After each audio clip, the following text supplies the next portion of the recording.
Hello, everyone. Welcome to Talking Logistics, where we have conversations with thought leaders and newsmakers in the supply chain logistics industry. It's my great pleasure to welcome today's programs Brooks Bentz, who is president of supply chain consulting at Transplace. And today we're going to talk about a portfolio management approach to transportation optimization. What is portfolio management as it relates to transportation optimization, and why is that more important than ever today? Well, that's just some of the questions that we're going to explore here with Brooks, who I'm sure many of you know Brooks has a long and successful career in the supply chain industry. So certainly very appreciative of him making the time to be with us today and really share his perspective on what's happening in the transportation industry today and really kind of how companies kind of take a better approach, if you will, to optimizing the transportation operation. So that's really the heart of what we're going to discuss today. Just a reminder for those of you that are joining us live today that, part of our goal here at Talking Logistics is to make this conversational. So if you do have a question or a comment for Brooks as we're kind of having our conversation here, you can do so via the submit a question button or via the chat feature. And I'll keep an eye on it. And if it's a good and appropriate question and we have time, I'll be more than happy to incorporate it as part of the conversation. If you are joining us as a visitor, just a reminder that you do have to sign in before asking a question. So with that, Brooks, welcome to the program. Thank you, Adrian. Happy to be here today. So Brooks, like I said, I think, for many of us that have been in the industry for a while, we know of Brooks Bentz and kind of your work in the industry, but I'm sure there are folks that may not know about your background. And one of the things I like to do on Talking Logistics when we have a first-time guest is really get an understanding of how and why you got involved in this industry to begin with. So why don't we start there? If you can briefly tell us a little bit about your career path, how and why you got involved with supply chain logistics, and what your current role and responsibilities are there at Transplace. Well, we seem to have stalled, Adrian. I don't know if you. I can see and hear you. Can you see me, Brooks? Yes, you froze there for a moment. So to answer your question, I started out in the transportation business right out of high school as a brakeman on the railroad and spent 23 years or so in the industry in trucking and railroading and intermodal services and third-party logistics, and then went into consulting and spent the last 21 years with Anderson Consulting and Accenture, and was leading the transportation practice for our supply chain team, our global supply chain team. So after 40 some odd years banging around the transportation business, I thought it was really a good idea to focus on transportation as a career. The other thing I wanted to point out is that I am in our Frisco headquarters in Tom Sanderson's office, who's our CEO, which is why there's a Red Sox plaque behind my head. And being a Yankee fan, I've been trying to maneuver so that I can block that out. But in any case, it's really a treat to be able to do this. I think transportation, for those of us who are in it, is a compelling career and never lacks for diversity and interest. No, absolutely. I thought you put that Red Sox frame back there for my benefit, being here in the Boston area. So I know Tom is a big Red Sox fan, and of course we're not having a good year this year, but anyway, it's always nice to have a friendly rivalry with the Yankees. Yes, obviously you've had a great career in the industry. You've seen it evolve over the years in the different roles that you've had. And in your current role, you have the opportunity to work with a lot of supply chain and transportation executives. So why don't we start there? I mean, what are you hearing, seeing, from customers and executives today? I mean, what's top of mind to them for today, and what challenges and opportunities are they facing? Okay, well, I joined Transplace earlier in the year to sort of formalize our consulting business into a supply chain consulting practice that's entirely focused in supply chain. And to address the question you just asked, I don't think the priorities in supply chain have really changed all that much at the macro level. It's still a lot about how do I improve service and take out cost. I think the overarching end goal is how do I improve the customer experience, because that's really why we're in business, whether we're manufacturing, providing services or whatever. So that's the ultimate goal, and how can supply chain help do that more efficiently? I think what has happened is the speed of change has gotten much more rapid. And I heard an example, actually a couple recently, that I thought were instructive. One is that if you took a car from my back in my earlier days, say a 1972 VW Beetle, and you applied the change in technology to that today, that car would be produced for $1.40 and it would get 400,000 miles per gallon. So that's a way of illustrating how quickly technology has changed. One other illustration is when iPhone 6 came out, whatever it was, about 6 months ago or so. They sold 10 billion of those in 3 days. And the interesting part of that was that the computing capacity of those iPhones that were sold in 3 days exceeded the entire global computing capacity in 1995. So, and I look at mine, and my first computer was had a hard drive that was 40 megabytes, and that was sort of high end for the time. And now I have an iPhone 5, I haven't upgraded, that has 54 gigabytes on it. So I think what's happening, the only reason I mention those things is to illustrate the fact that the change has always been with us, but it is much more rapid today. And so in order to be successful in supply chain management, you have to be much more nimble and much more agile. And further to that, I think our belief is that next generation productivity gains are going to come from technology. So if you think about transportation productivity gains from an earlier day, you went from a 35-foot trailer to a 40-foot trailer to a 45 to a 53, and now some people want larger. But there's diminishing returns on how big you can make a truck or a rail car or a vessel.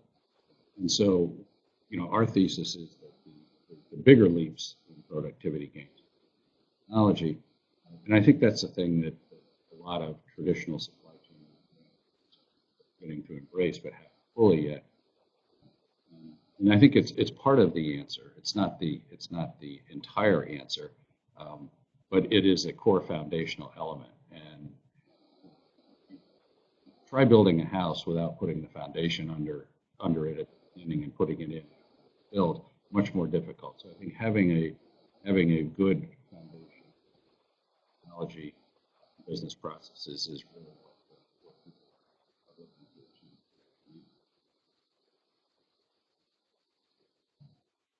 That's a great point, Brooks. I mean, I think you're right. I mean, that's something that I've been hearing from supply chain logistics executives as well. Is that that rapid pace of change has really been kind of the main challenge that they're trying to keep up with. And I think those examples you gave or analogies you made are right on point.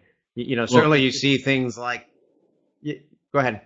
No, just one other illustration. I think to what you just said is I think if you look at it, if you don't respond, what happens is that you get outmaneuvered or get run around. And I think BlackBerry versus the iPhone is a good example, right? The BlackBerry was the dominant PDA for a very long time, didn't adapt and change very well, and got rapidly supplanted by the iPhone. I think Uber's technology and operating model, has really become viral in many parts of the world in terms of surpassing conventional passenger transportation. So if you lag behind, people will pass you, and you'll be one of those. Remember those guys? Whatever happened to them?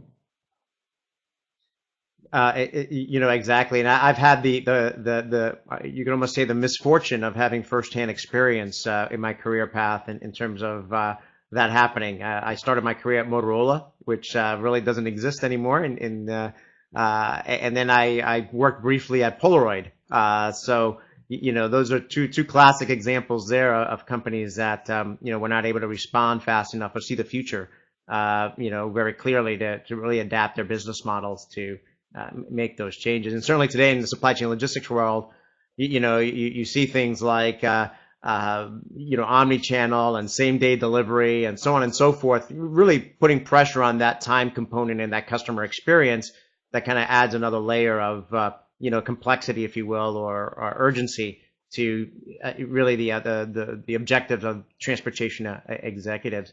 So let me let's go now to kind of the title of the presentation here. When it comes to transportation optimization, I know you and I have talked in the past, and you advocate taking a portfolio management approach. So what do you mean by that, and how does it differ from the way companies have traditionally approached it?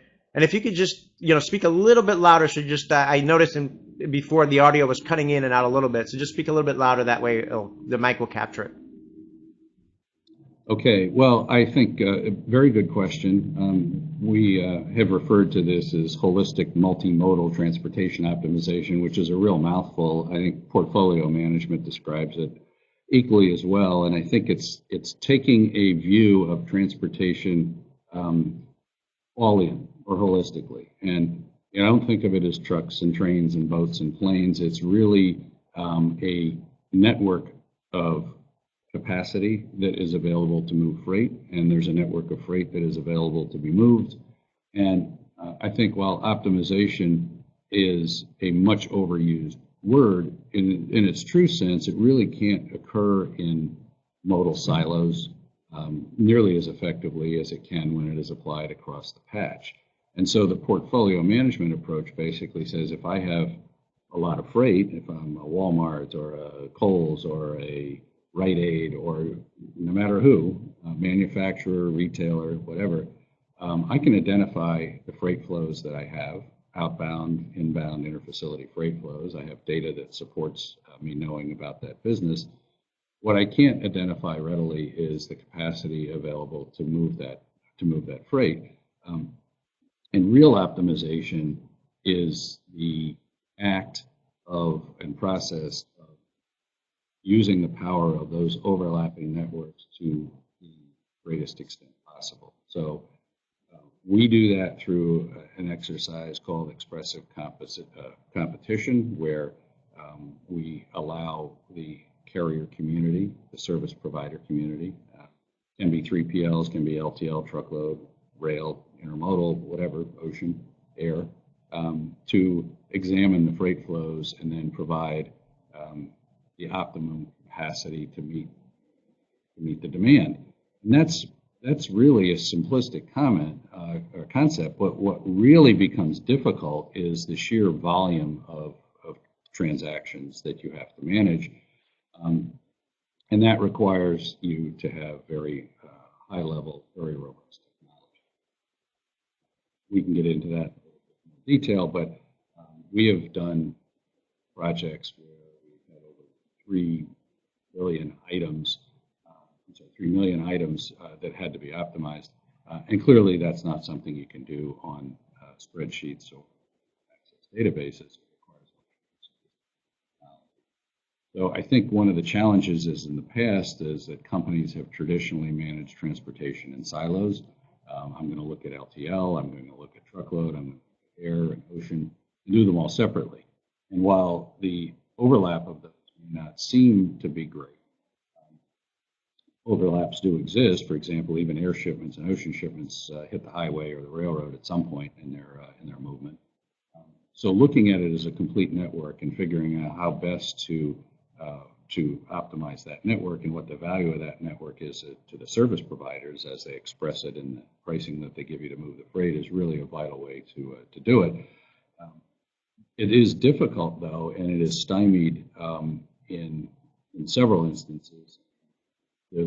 Probably the most significant is the lack of good, reliable data for baselining. So how do I understand exactly what I'm doing today? Otherwise, I really can't define how I'm going to change it and how I'm going to improve it. So you need that. And that's a very, very difficult challenge, even in this era of big data. Actually, it's sort of exacerbating it because there's mountains and mountains of data, but not all that much intelligence coming out of it. So how do I actually use this data and how do I make sure it's accurate and timely? Oftentimes companies do not have the strategic imperative. We're visiting with a client next week and to today. I said, so who's backing this play? And the CEO. That is the kind of strategic imperative that is important when it's on the CEO's agenda. It's important to everybody. If it is not on senior leadership, then going through a process like I'm describing is more difficult to do. I think you also have companies that involve in terms of geography or multiple divisions, so it's difficult to consolidate and get accurate data across those and get buy-in. Unless you have some strategic imperative that says, hey guys, we're going to go do this and get on board. And then you need the willingness and the ability to invest the time and effort and money to execute against one of these projects, which are large scale and time consuming. And you have to overcome the organizational and cultural barriers that may hamper you in doing that. And they can be well, we treat Europe differently than we treat the Americas versus Asia, and we treat divisions differently. So how do you bring all of that together? I don't think there are too many people that would say, well, we can't have one global air freight contract, or we can't have with Lufthansa or KLM, or we can't have one global ocean contract with a Maersk or a Hapag. We need different ones for each division and each geography. I think there's sort of a common sense play here, but oftentimes that's exactly what's happening. These things are done in pieces and not stitched together in a way that allows you to look at your entire portfolio. And that's really one of the goals we have, is to help people manage across the board. And the output of that, aside from the benefits, the financial benefits and the improvements of service that you get, and the much higher reliability and capacity, because you have people that are playing in the field that they want to play in and hauling freight they want to haul. You also are looking at much more capabilities for performance, how you're doing in the marketplace and how you're doing your plan. And that's something that everybody seems to know, but oftentimes it can take you months to figure that out. And this mechanism, this process allows you to have a much more timely response to see how you're doing your plan. Yeah, there's been a lot of conversation, going back to the point that we were talking about earlier in terms of, managing that rapid pace of change. Part of the challenge there is, making smarter decisions faster, right? And part of making smarter decisions is really, going back to what folks have been talking about for a long time, which is, breaking down those silos, right? And I think what's interesting is a lot of times we talk about breaking down the silos between, let's say, transportation and warehousing and inventory management and manufacturing and so on and so forth. But I think, and correct me if I'm wrong, I think what you're kind of talking about here is that, and I think it's a reality, is that there actually are silos within, transportation itself, that whether it's, looking at inbound separately than outbound, looking at international separately than domestic, looking at inter-facility moves separately, so on and so forth. And, there are missed opportunities by not taking a more holistic and integrated approach to both how perhaps you approach network design in terms of how you approach procurement, and then how you approach day-to-day management. Is that a kind of a fair way of summarizing what you said there? Yeah, I think that's right on. I think it's a difficult thing. I guess the puzzling thing to me, I've been out of the industry side of and in the consulting side of things for a long time now, but the silo mentality, I think, exists. It's largely human nature. It's comfortable. What I find interesting is the dynamic that says, yes, we want to break down silos, but the lack of real action to actually do it. And I think in transportation, it's relatively easier than in other areas. So saying I want to look at truckload transportation for 5 divisions across North America, it's a pretty sensible thing to do rather than doing them all individually. Yet oftentimes upper management will not mandate that occur, and if you don't push that, you have people say, well, I'm not going to participate. And I've been through this multiple times where we say, well, it makes sense to have all of this volume in play, and have people with significant volume saying, I just don't want to do it, and nobody's stepping up and saying, yes, but it makes sense and we need to do it as an enterprise. And I think until that happens, it's going to be much more difficult to wring the optimum value out of the network, not only in terms of price, but in terms of how you manage capacity, which is a very topical. How you improve service. You already touched upon this a little bit. Some of the things you talked about in terms of I think you mentioned earlier data and big data and the challenge around that as being kind of one of the challenges around taking a portfolio management approach. I mean, can you maybe to underscore some of the key things? I mean, what do you see as some of the the main building blocks that are required to take a portfolio management approach, and kind of how do you overcome some of those challenges that might be in the way of doing this? Well, I think what you get into right away is the key foundational element is good data. And almost everybody has data, right? Because you're moving freight and you're paying for freight, so you have a record of the shipment being originated and terminated, and you have an invoice for it. So in theory, the ability to get that data and use it to analyze what's going on, and are you following the plan that you set out for yourselves, and are the costs in line, and is the service doing what it's supposed to be doing? I think the data is generally there. You need it at a granular level, shipment history level, bill of lading level, and you need to be able to look at for a period of time, usually a year, so that you can look at seasonal variation and trends in it. So that's one key building block. And it's probably the most critical one, because if you're dealing with faulty data, you're going to have faulty results. Now you can extrapolate, and you reduce the level of accuracy and efficacy when you do that, but you can do it as long as you know what's good and what's bad. You really need to do a diagnostic of business processes and practices so that you can look at how you're running the business today. Our goal is, when we work with clients, is how do you ease the administrative burden? How do you standardize and simplify as much as possible to allow for people to spend more time strategizing, figuring out how to improve things, rather than chasing paper around? So that's important. I think in order to get the market to tell you what your market basket of services is worth, what is it going to cost to run this network? Traditionally, but our approach is going way beyond range. Too many RFPs that I've looked at say, okay, here's a bunch of lanes, and that's not the approach that we take. We take a much more strategic approach to, first of all, looking at all the practices, sure that all of that is embedded in documentation that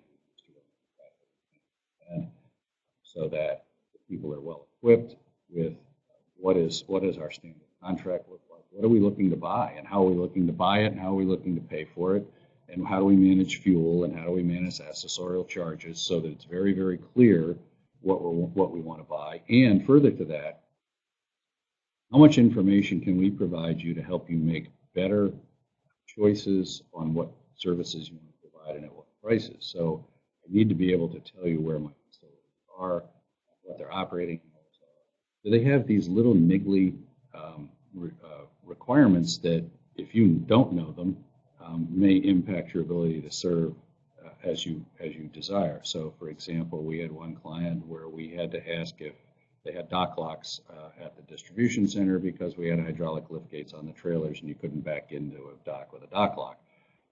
A bit of a small detail, but something that was necessary to know. We had another client that had a drop lot where you would drop trailers into the trailer pool, but you needed to make appointments in advance, which is a fairly unusual. So you needed to know that. We had another one that had a running reefer requirement that had to be fueled over a weekend to keep the vehicle cool. If you didn't know that, then you couldn't price that effectively and accurately if you wanted to track that business. So being explicit and detailed and accurate across the board is vital to getting good responses. And then I think the last item that you have to overcome is how do you actually do the optimization? You need very, very powerful optimization technology. I mentioned the one earlier where we did 3 million separate items, air freight, 20,000 lanes and rate combinations, 650 air stations served. And so it was a very, very complex, and there were 324 or 34 airlines involved. So it was an enormous challenge, and clearly not something that you could do by seat of the pants or by spreadsheet. And then you have to have a technology that's powerful enough to run the different scenarios you want to look at and how you want to move forward and run them quickly enough. When I started using optimization technology back in the last decade of the last century, it would take us a week to run a scenario. Now we do them in a minute. So it's almost like a video game compared to a root canal.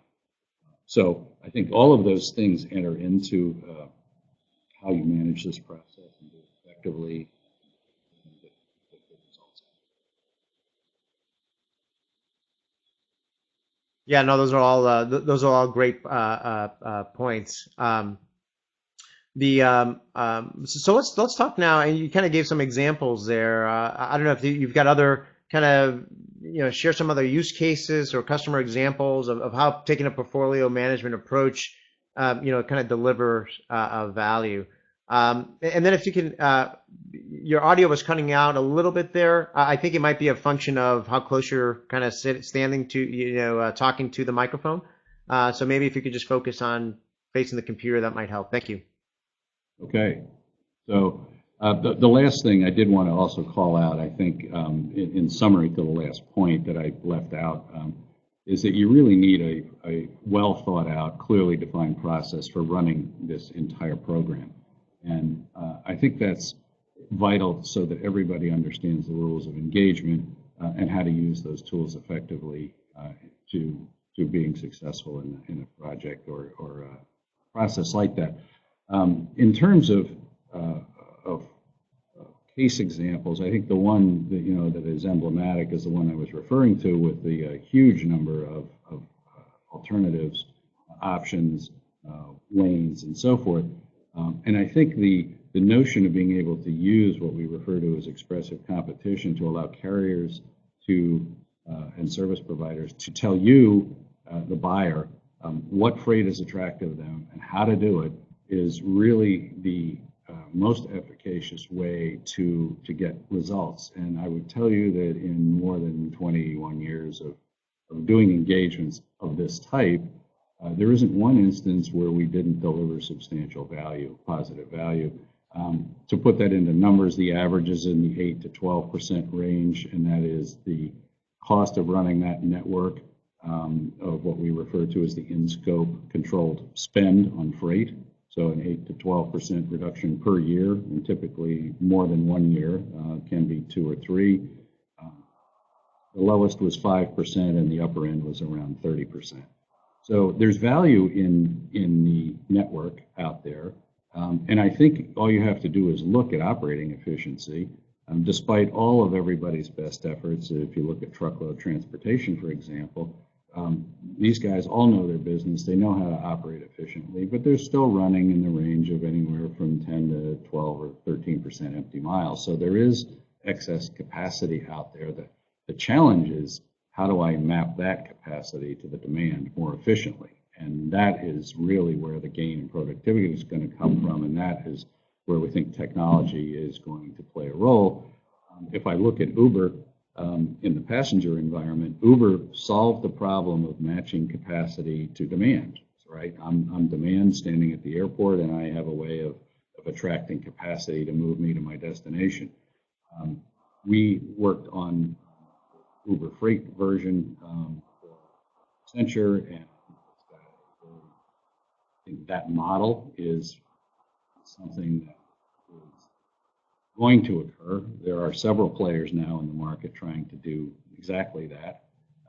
And really, if that comes to fruition in the near term here, you're going to see a much more efficient operation, less deadheading, less empty miles, more efficient use of assets, which is really what everybody is all about. So I think those kinds of things are the best way to optimize large, complex networks, and it's regardless of what mode you're talking about or what kind of product you're making, right? That's the approach that you need to take.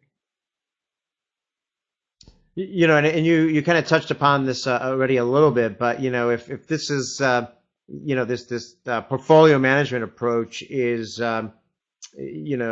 provides much better benefits or opportunities for savings and service improvements, so on and so forth. Why aren't more companies doing this? I mean, and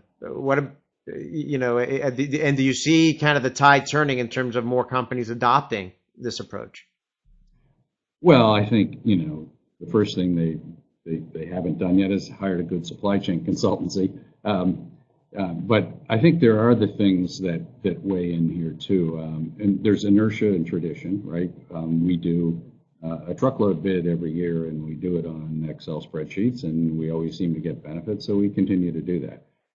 There is a lack of strategic imperative and support for doing a much broader, larger scale, enterprise-wide effort.